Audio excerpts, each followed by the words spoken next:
बहुत बहुत धन्यवाद। आपने बहुत बहुत प्यार दिया, प्यार से मेरा स्वागत किया, उसके लिए आप सबको बहुत बहुत धन्यवाद। श्री हरीश रावत जी,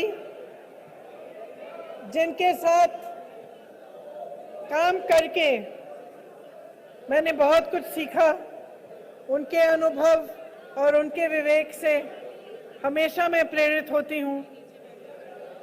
श्री गणेश गोडियाल जी, श्री प्रीतम सिंह जी, श्री देवेंद्र यादव जी, श्री नव प्रभात जी, श्री मोहन प्रकाश जी, श्री गौरव वल्लभ जी, आप सबका इस स्वागत में बहुत बहुत, इस सभा में बहुत बहुत स्वागत। और जितने हमारे साथी, हमारी बहनें, हमारे भाई हमें जगह जगह में इस भाषण को देख रहे हैं, उनको भी मेरा बहुत बहुत प्यार और बहुत बहुत धन्यवाद।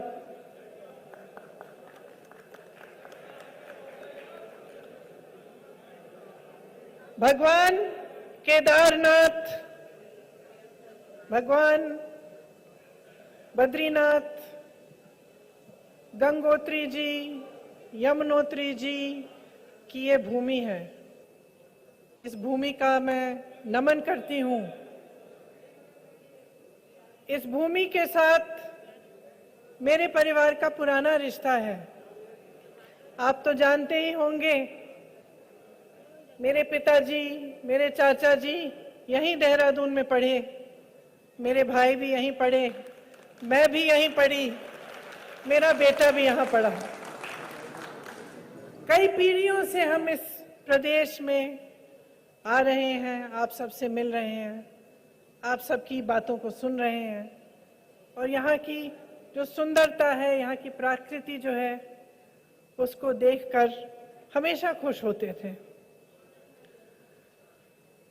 लेकिन आज यहाँ आकर इस देवभूमि में जिस तरह की सरकार चल रही है, उसको देखकर दुख होता है।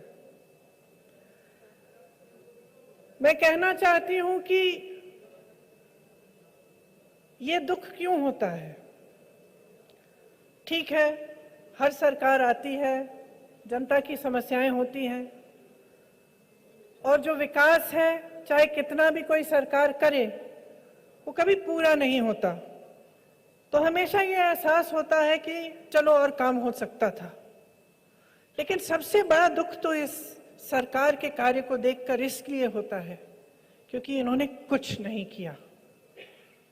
इन्होंने जितने बड़े बड़े वादे आपको दिए, जितनी आशा से, उम्मीद से आप सबने इनका समर्थन किया, उसको तोड़ दिया है। जहां जहां मैं जाती हूं, बहुत स्पष्ट होता है कि पिछले 5 सालों में कुछ काम नहीं किया गया। पिछले 5 सालों में सिर्फ जो आपकी उम्मीदें हैं वो टूटी, जो आपको वादे किए थे वो टूटे, जो पहले काम किया गया था वही आज दिखता है। जो हमारी सरकार के दौरान विकास का कार्य था वही आज है, उससे आगे कुछ नहीं किया गया।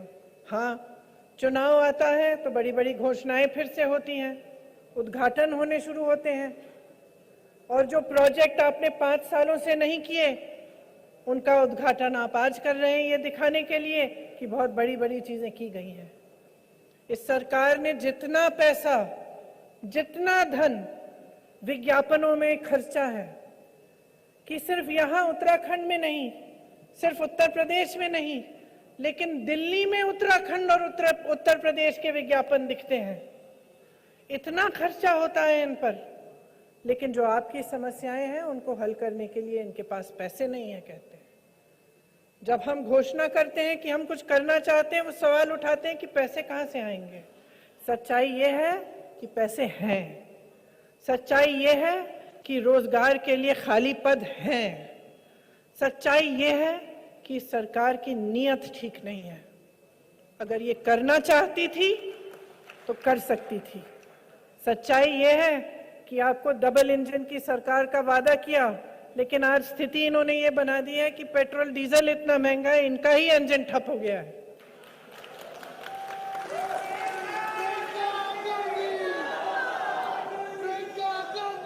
मैं जब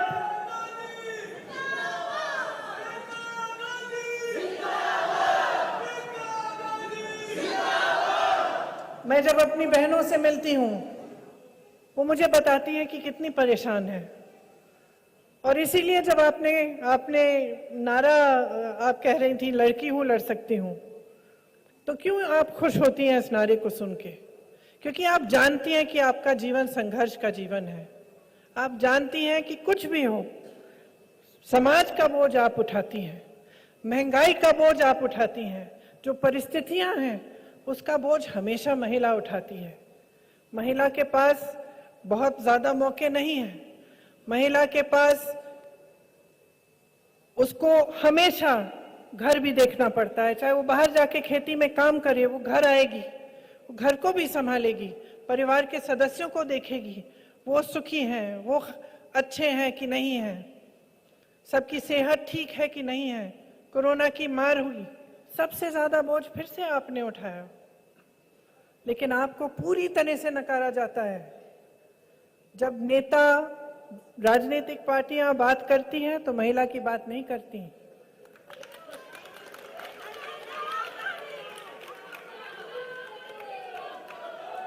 क्या आपको मालूम है कि उत्तराखंड में हर 5 घंटे एक महिला के साथ अत्याचार होता है? हर 5 घंटे।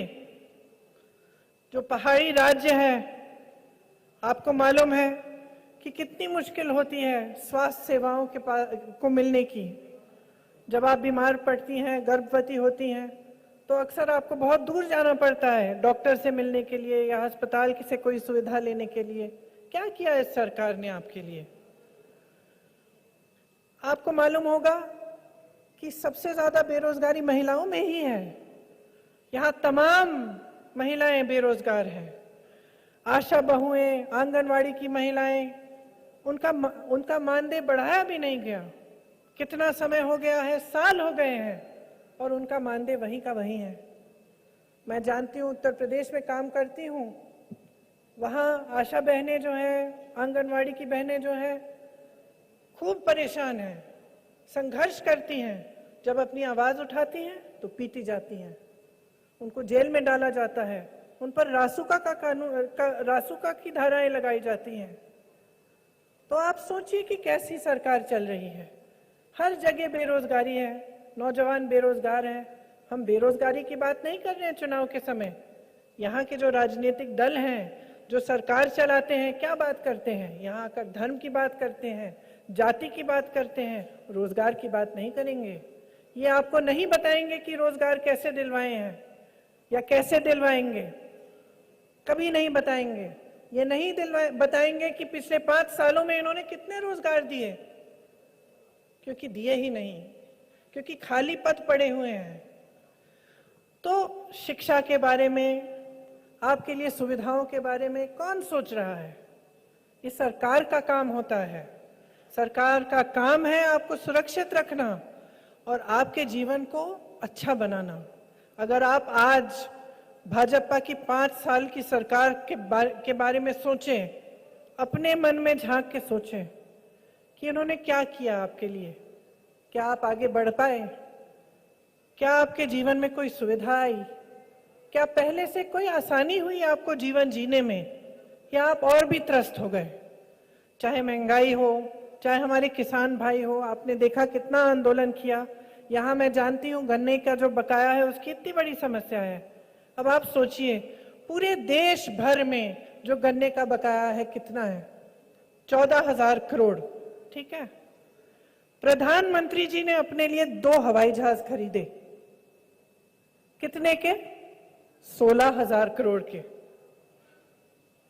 प्रधानमंत्री जी के 2 हवाई जहाज के खर्चे में पूरा गन्ना का बकाया हो सकता था, पूरा हो सकता था। लेकिन उन्होंने क्या चुना? अपने लिए 2 हवाई जहाज खरीदे। लेकिन ये आप मीडिया में नहीं देखेंगे, क्योंकि उनकी आलोचना तो मीडिया में होती नहीं है, आप तक ये बातें पहुंचती नहीं है। आप जानते हैं कि किसानों को कितनी परेशानी है, कितना त्रस्त है। आज खाद नहीं मिलती है उनको, तमाम मुश्किलें हैं। पेट्रोल डीजल के दाम जो हैं इतने बढ़ गए हैं, उससे किसानों पर कितना असर पड़ता है। कोरोना आया, मैं जानती हूं कि कितने लोग उत्तराखंड से दिल्ली में काम करते हैं, किस तरह से उनको कांग्रेस पार्टी ने वापस पहुंचाया। मैं जानती हूं कि उनको वहां पे भगवान पर भरोसे छोड़ दिया गया। एक दिन से दूसरे दिन बताया गया लॉकडाउन है, खुद संभालो, कैसे पहुंचोगे, पैदल पहुंचो। हमने कहा बसों का हम इंतजाम करेंगे। उत्तर प्रदेश के जो प्रवासी थे उनके लिए हमने कहा हम बसों का इंतजाम करेंगे, उसको भी मना कर दिया। आपको मालूम नहीं होगा, लेकिन जो ऑक्सीजन की कमी है उसकी कोई जरूरत नहीं थी। हमारा देश दुनिया के सबसे बड़े ऑक्सीजन मैन्युफैक्चरर्स में से है। हमारे देश में जितना ऑक्सीजन बनता है वो पूरे देश के लिए काफी था, हर अस्पताल में पहुंच सकता था। 2020 में कोरोना आया, दूसरी लहर 2021 में थी। आपके पास 1 साल था, उस 1 साल में आपने कोई योजना नहीं बनाई। आपने ऑक्सीजन का निर्यात किया, आपने वैक्सीन का निर्यात किया, और जब समय आया तो हिंदुस्तानियों के पास ना वैक्सीन थी और ना ऑक्सीजन। और किस तरह से उत्तराखंड के लोगों ने कोरोना को सहा, अपने प्यारों को खोया, ये आप मुझसे बहुत अच्छी तरह से जानते हैं कि आप किन दिनों से गुजरे। तो मैं आपसे पूछना चाहती हूं कि ठीक है, ये परिस्थितियां आप जानते हैं। आप जानते हैं कि महिला परेशान है, नौजवान परेशान है, किसान परेशान है, दलित परेशान है। जहां देखो परेशानी ही परेशानी दिखती है।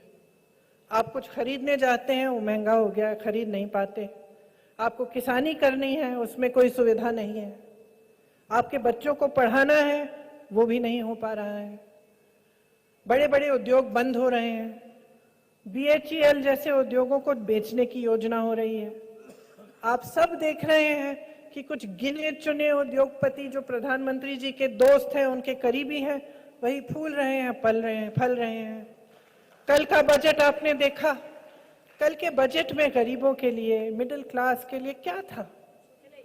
कुछ नहीं। आज सुबह किसी ने मुझे कहा कि हीरे का दाम सस्ता हो गया है, हीरे का दाम सस्ता हो गया।